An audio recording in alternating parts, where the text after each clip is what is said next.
Kerala Congress M LDF വിടുമെന്ന വാർത്തകൾ അടിസ്ഥാനരഹിതമാണെന്നാണ് party സംസ്ഥാന general secretary KJ Devasya പറയുന്നത്.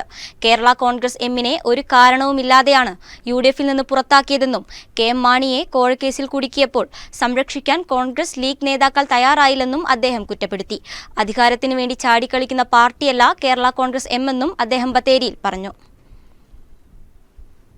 കേരള കോൺഗ്രസ് ഇടതുപക്ഷ ജനാധിപത്യ മുന്നണിയിൽ തന്നെ ഉറച്ചു നിൽക്കുമെന്ന് പാർട്ടിയുടെ ചെയർമാൻ ശ്രീ ജോസ് കെ മാണി അസന്നിഗ്ധമായി പലവട്ടം പറഞ്ഞു കഴിഞ്ഞു. കേരളത്തിൻ്റെ പുരോഗതിക്ക് വേണ്ടി കമ്മ്യൂണിസ്റ്റ് പ്രസ്ഥാനം നേതൃത്വം നൽകുന്ന LDF വളരെയധികം കാര്യങ്ങൾ ചെയ്തിട്ടുണ്ട്. അത് ക്രമേണ ജനങ്ങൾക്ക് ബോധ്യമുള്ള കാര്യവുമാണ്. അതുകൊണ്ട് താൽക്കാലികമായ ഒരു നേട്ടത്തിന് വേണ്ടി അല്ലെങ്കിൽ ഏതെങ്കിലും മുന്നണി ജയിക്കുമ്പോൾ ആ മുന്നണിയിലേക്ക് ചേരാം, ആ മുന്നണി നോക്കുമ്പോൾ അടുത്ത മുന്നണിയിലേക്ക് ചേരാം. അതൊന്നും രാഷ്ട്രീയത്തിന് യോജിച്ച നിലപാടുകളല്ല.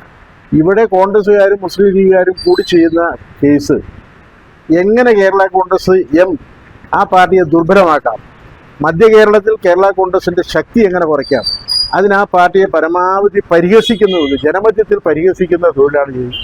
അത് അവർ നിർത്തിയാൽ മതി. ഒരു കാരണവശാലും അത് നടക്കുന്ന കാര്യമല്ല.